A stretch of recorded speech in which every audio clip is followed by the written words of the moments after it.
So let's calculate some quantities from classical thermodynamics.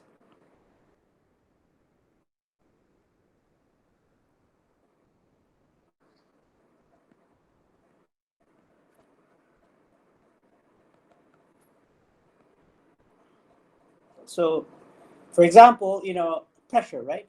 So the easiest way to compute pressure is to take the derivative of the free energy with respect to volume at, say, fixed temperature. And we know what the free energy is. It's just the log of Z. So up to kBT. Sorry. Yeah, kBT is important. So it's going to be minus,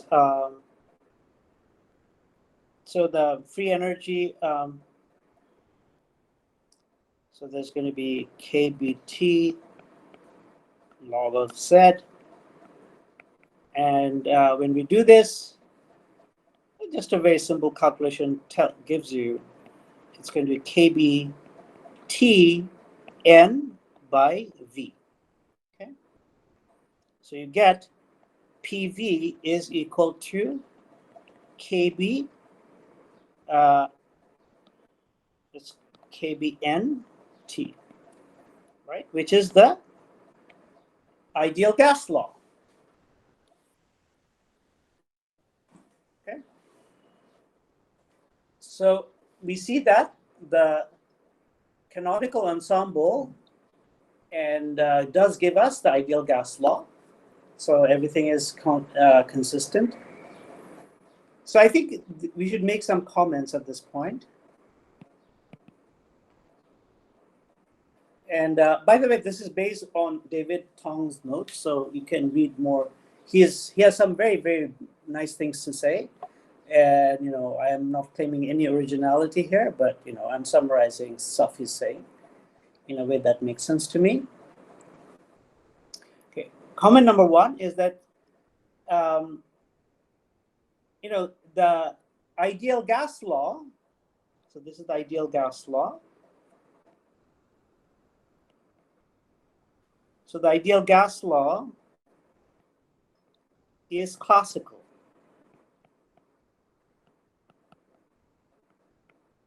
So lambda, that is the de Broglie wavelength, drops out.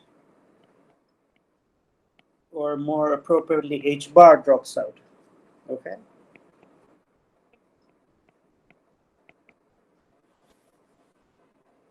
Now, equations such as this, which connects the pressure, volume, and temperature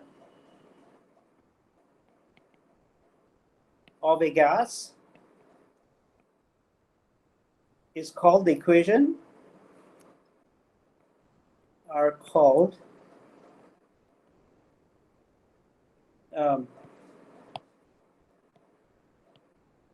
equations of state. Okay. They are the fundamental defining equation of the gas.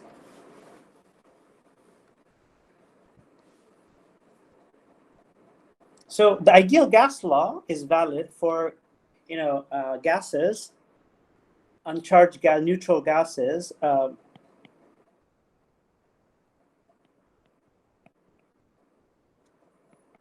Is valid for real gases at very low densities. Now, at higher densities,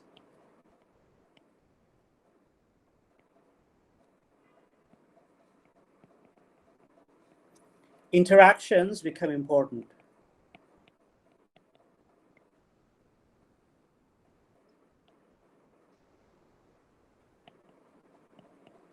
And therefore, we can't assume the ideal gas law. Okay.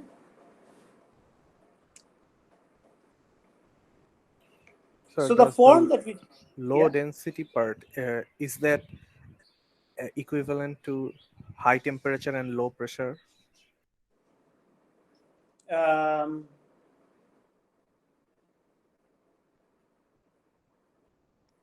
Yes,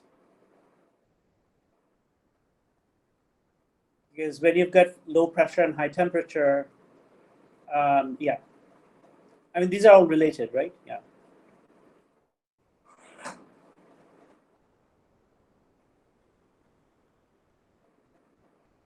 Yeah.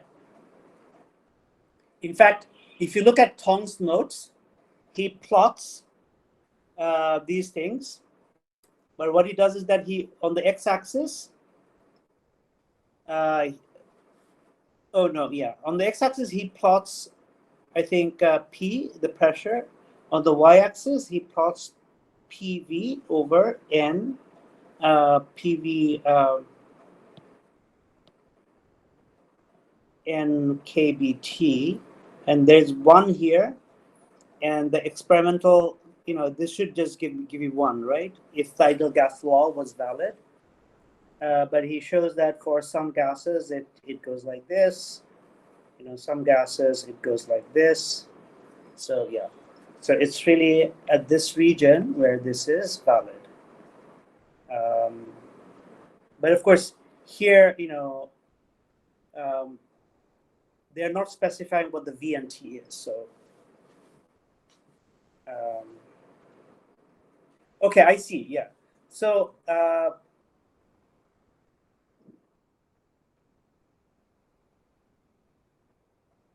yeah, I think I'm going to take back what I said. I'm going to say no. Low pressure does not necessarily mean high temperature.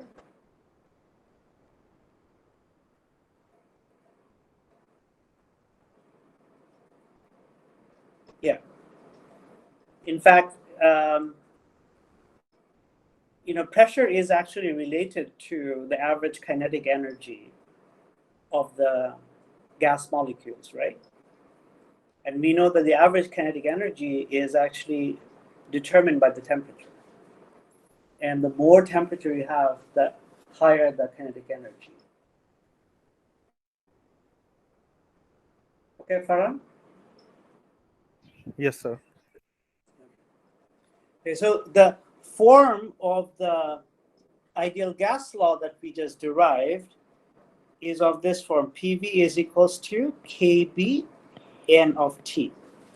Now, suppose that we are doing an experiment in the lab and our pressure and our volume and our temperature are basically of the human scale. Like, so there our pressure is, say, some several atmosphere, and volume is, say, given in liters, and temperature is given by 300, 400 Kelvin. So, everyday kind of numbers. So to achieve those, we have to take N, which is 10 to the power of the order of 10 to the power 23, right? Which is a huge, huge number. The number of stars in the known universe is around 10 to the power 22, right? So this is a very large number indeed. And so to get these other numbers, because we're choosing units, which are human units, to get those to, say, order of tens or hundreds, we then need K of B to be very small. And K of B is something like 6 into 10 to the power minus 23. And it's joule per Kelvin. Okay. So what David calls a sociological meaning of the Boltzmann constant is that the fact that the Boltzmann constant is very small means that, in comparison to the human world, atoms are very small. Okay. Because we need a lot of atoms and they're very small. So atoms are very small. That's what. The same thing can be said about Planck's constant, right? That the energies of quantum processes is very small. Sir, KB is the Boltzmann constant, right? Yes, yes. So shouldn't it be 1.38 into 10 to the power minus 23? Is it? Oh, is it? You're right. I gave you the Avogadro's number. Thank you. Yeah. Yeah. Sorry. I guess it One makes for- sense that atoms are very small compared to humans, because humans have to be complicated enough to understand what an atom is. Exactly. Yeah. Yeah.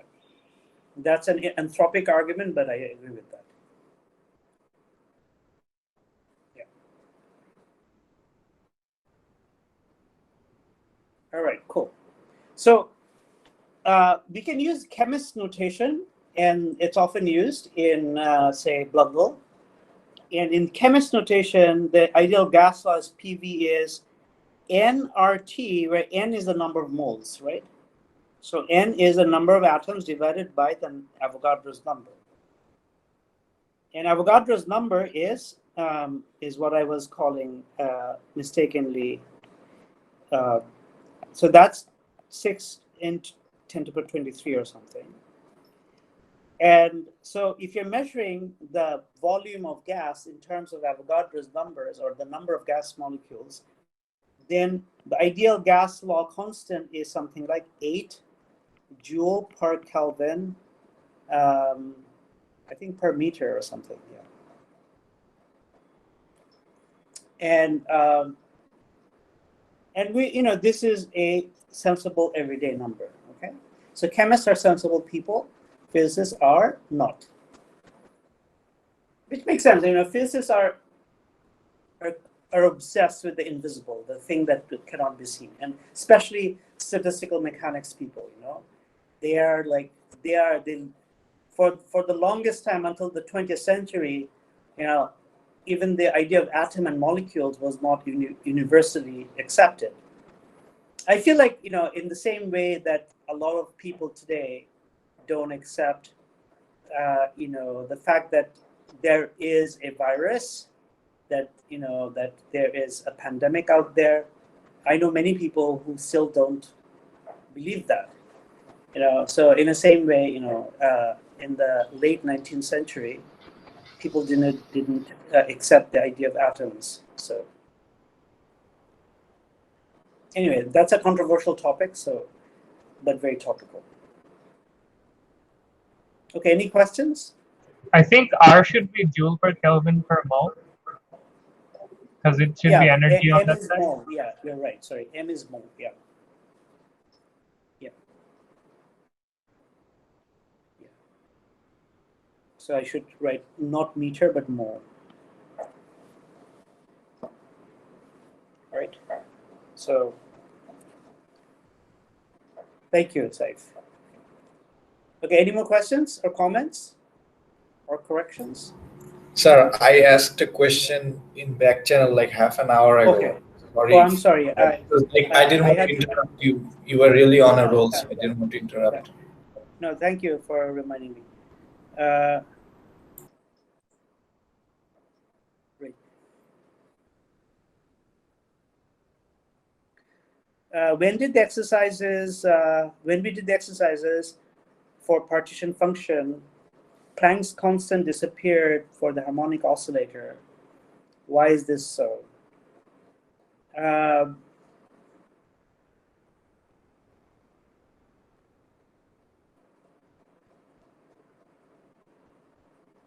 So it was the Hamiltonian, right? I gave you the Hamiltonian, and you had to you had to compute the partition function. But was that correct?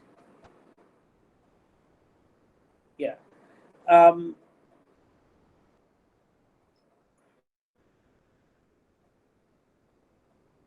Right. So in that case, what I was doing is that I was actually using the definition of the partition function, which is not the classical partition function, but the quantum partition function. Okay. And the quantum partition function is that you are summing over all the energy states of e to the power minus e of n by kBt, right? So here, Yes, yeah. So here, the Hamiltonian or the energy, starting from the Hamiltonian, if you solve Schrodinger's equation, then you get E of n. And in that case, E of n was going to be n plus half h bar omega, right? And you were saying that why is it that h bar was not present in your result? Well, it's expected it won't be, but when I did the math, it always was there. Oh, you said that h bar didn't disappear. No, it was still there. Yeah, no, because in that case we were computing a quantum mechanical quantity. I mean, this is a quantum mechanical result. That this is not the classical result. Okay, so of course the h bar is going to be there. So I was in that case you were actually not dealing with classical statistical mechanics, but the quantum statistical mechanics. Okay?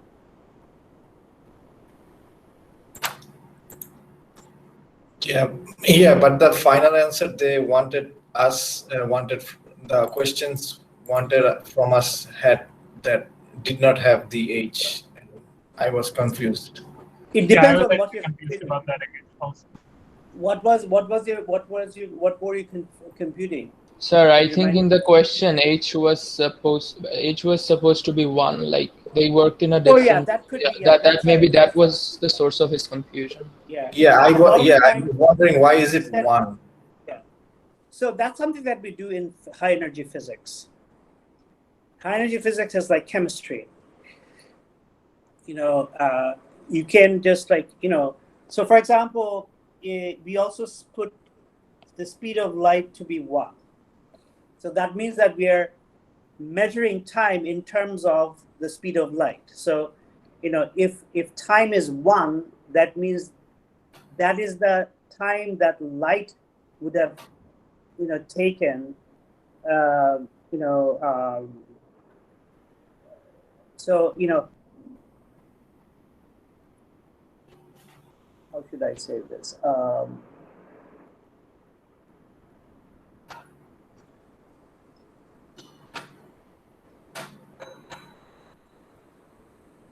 Right. So suppose that you find some distance delta x, which is 0.1, right? So what that means is that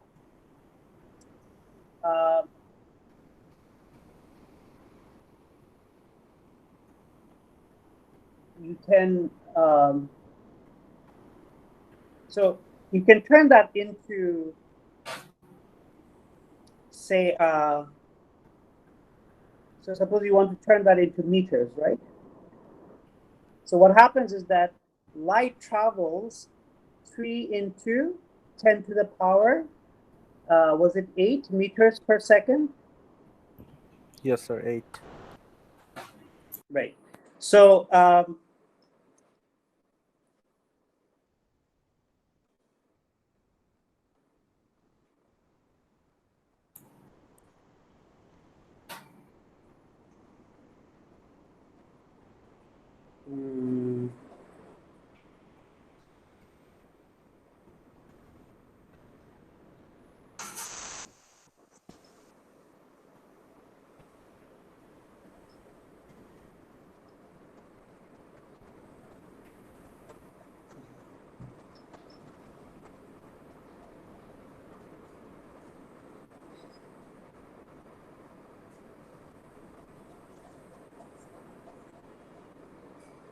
right. So if your distance was, say, 1,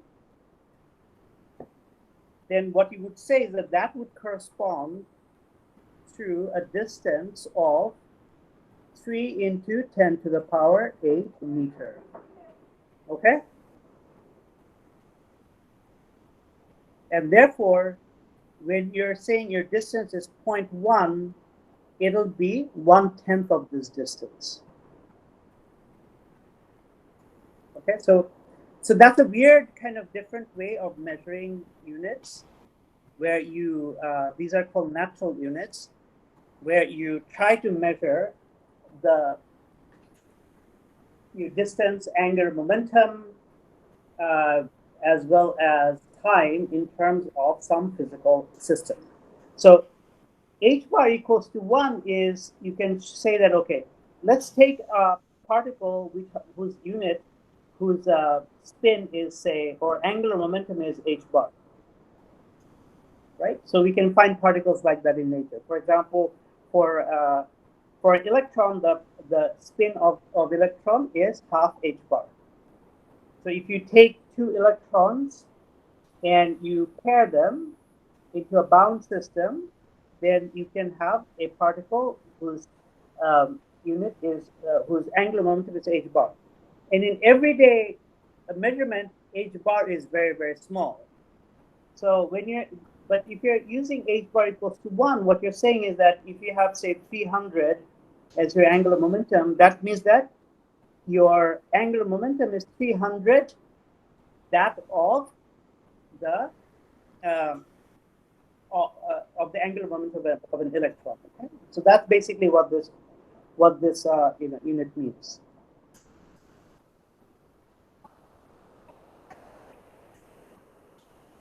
Okay. Okay, so it's a yeah, when you go and do more like high energy stuff, they will introduce those units, and you should think about that very carefully at those points again.